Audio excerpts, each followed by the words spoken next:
Let's have a conversation about stories. There is power in your story, power that can positively impact another person in ways you may never know. At Inspired Woman, the stories people share help change lives every day. I'm Marcy Narum, and this is Inspired Woman Conversations. After 3 years and representing artists from all over the world, the Capitol Gallery is a nonprofit organization that has set out to celebrate history, art, and culture and provide community programs. We have locations in downtown Bismarck, Fargo, and Medora. For more information on how to host your next event here, our artist representation, as well as being invited to our exclusive events, visit us online at thecapitolgallery.com, Facebook, and Instagram.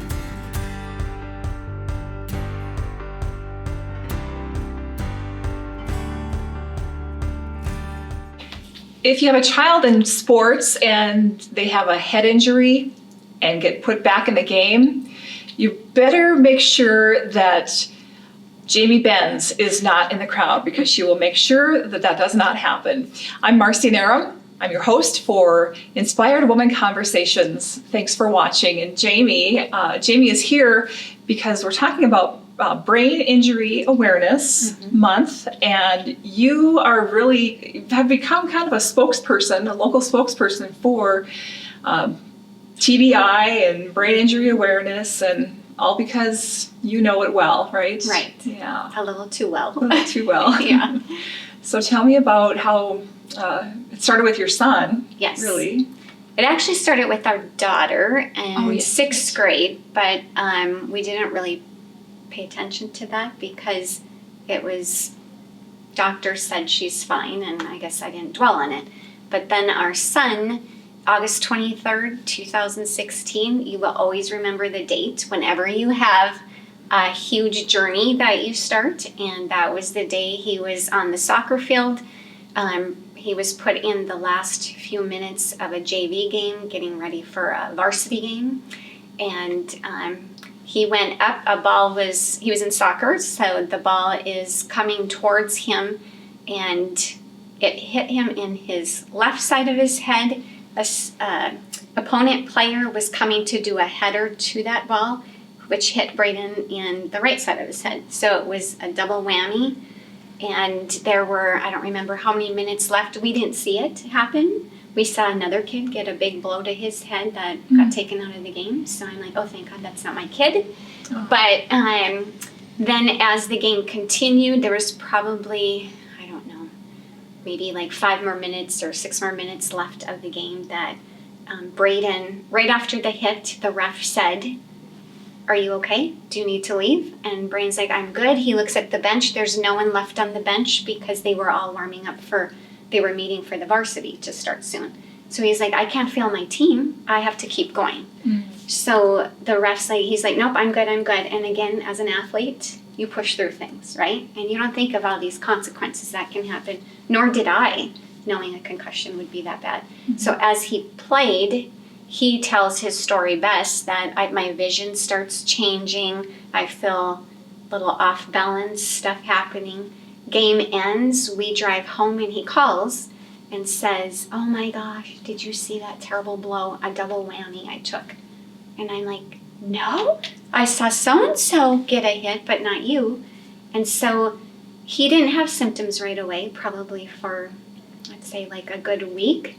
And then things started happening. Extreme headaches, couldn't focus. He'd be in loud environments. He's huge into drumming and band. He couldn't even be in the band room. In the cafeteria, couldn't be in the cafeteria. He actually almost fainted twice in the cafeteria when we took him for MRI, CT scans. Nothing shows, which is a blessing, but you want to know what's wrong. Right, yeah. So ended up traveling on to the cities and to a concussion specialist, and they're like, "It's a concussion. It can take a while, so let's do some accommodations for him." And as his journey unfolded, the concussion doctor we were meeting with, which is a medical doctor, said it could be 18 months to life. Well, he was a sophomore in high school, He just had started driving. He no longer could drive.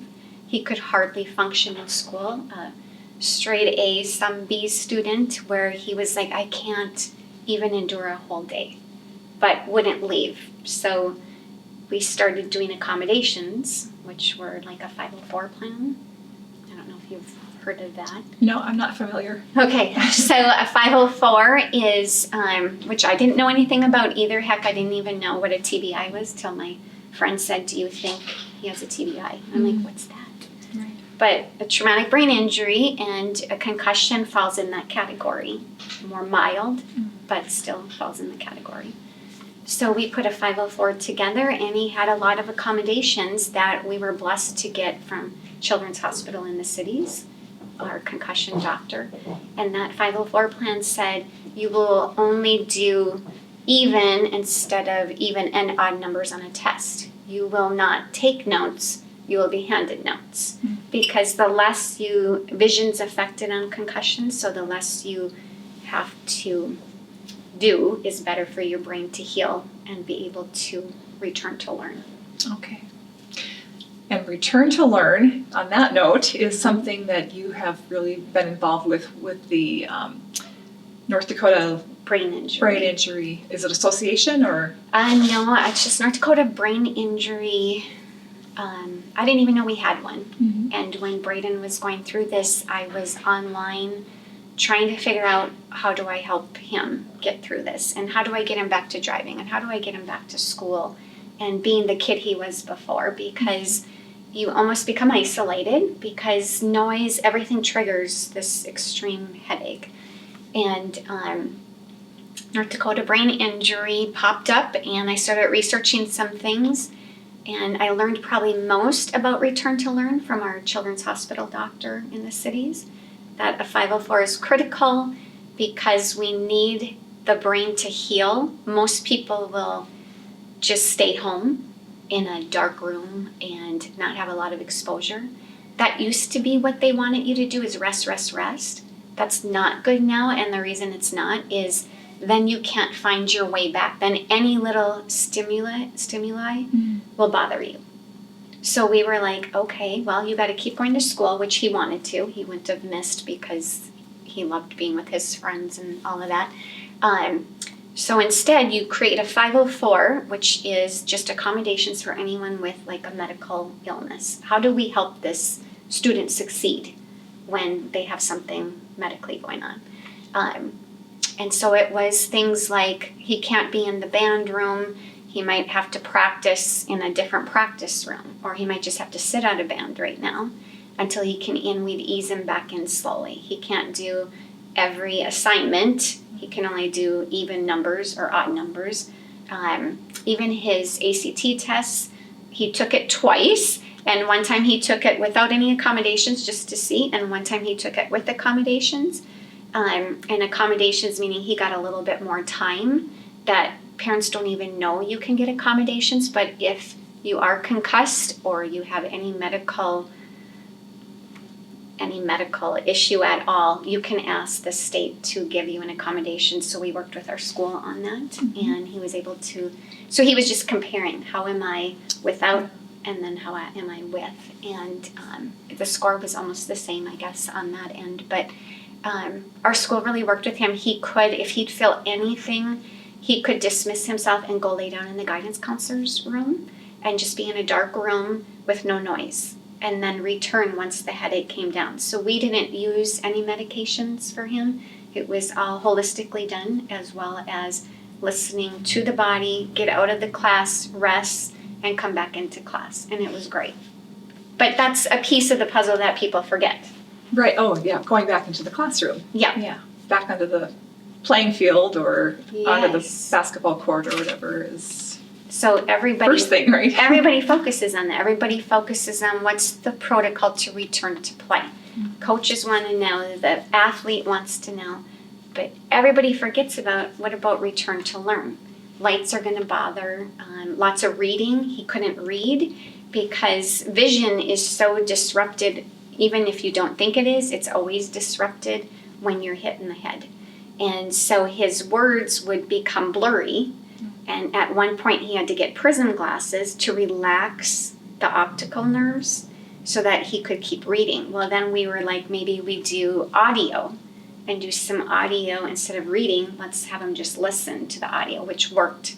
So just finding all those accommodations that will help the brain keep healing while you're in the environment that you want to be exposed to. So what year was this that it happened? 2016. Okay, and it's 2020. Braden's in college now, and how's he doing? Phenomenal. We went to, our saving grace was a functional neurologist, Dr. Jeremy Schmo in the cities that we refer everybody to. He did it all holistically, no medications, all through exercise. And Braden will tell you today he has to listen to his body. He can get maybe a little bit more worn down than anybody who maybe didn't have a concussion. So he just knows when he needs his rest. But the dizziness, he used to have a feeling that he was in a boat, really swaying instead of spinning. It was more of a sway because his vestibular system was kind of messed up. And exercise corrected it to the point of every now and again he'll say, well, I'm not 100%, I'm like 95%. And I'm like, I'll take 95% any day. So, yeah. Are you still involved with the North Dakota brain injury? Yep, we still work. We just finished a whole return to learn protocol that is now rolled out on their website as well as in brochures that I've already handed out to our school, and I'm hoping we can hand out to every school. They have asked if I'd be a speaker there, and I just haven't put a PowerPoint together yet. It's the only thing holding me back. So. And Braden is only one of your children who you've got experience in concussions. Yes, sadly. Yeah. But so Braden and Savannah both had concussions, and Savannah's triggered dysautonomia, which is an autonomic disorder, where she could faint very easily. We've come a long way in the last 2.5 years. We've got another episode on that, so we'll include the link and be sure to watch that. Definitely. So it's definitely a journey, and we didn't want to be the family to be the go-to for concussions or dysautonomia, but if that is our journey, then the kids stand right beside us to advocate and educate. So. What, I guess, have you learned in all of this in terms of protecting the head and, taking care of an injury afterward and paying attention? Well, so much. I used to be the parent that would sit back and just sign the concussion forms and think if you get a hit on your head, it's just a hit. My husband was in football. He got hits and his bell rung, so to say.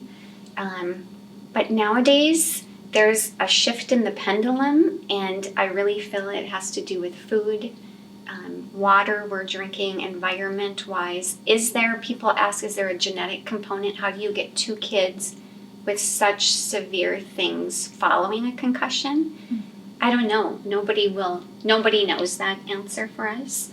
But I feel like it's not even really genetic. I feel like we have very strong kids that persevere through and could carry the cross without a lot of minimal letting people know what they were carrying. And so they were almost the perfect people if somebody had to be chosen to do this.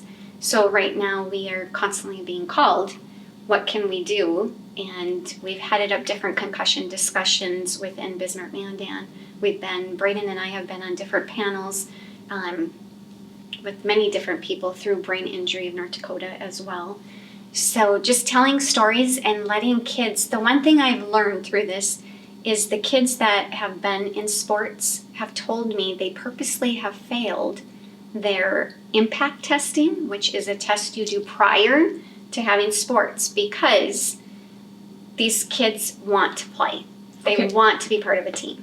Explain that, though, the impact testing. What does that mean? So that is a test you do before sports begin, that the school runs this impact test, and I don't even know what's all involved in it, but I know they do some computer work. It's looking at reaction time. Okay. It's looking at how you function before potentially you get a concussion. Okay. So it scores you. How good you're. Yes, neurologically, how is my brain working? And it's giving you a baseline score to go Okay. on. So now if you get a concussion, they can redo that test and compare results. So, And they're intentionally failing, so they've got a low baseline. and my kids didn't intentionally fail, but kids that we've talked to and we've helped through the journey have been on different panels with Brayden and I saying, I purposely failed it because I didn't want to fail my team, and I love soccer or I love basketball, whatever. And even their parents were like, wait, you purposely failed it? Well, then if I got a concussion, it still showed I was better than my baseline. And I could get 3 concussions later, and I'm still okay because my baseline's so low.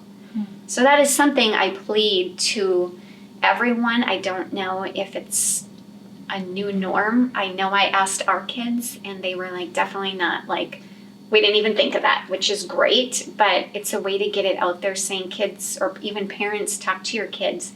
Make sure they're putting their full effort on an impact test, because when they get the blow, you need something to compare to that's adequate. That's what it should be.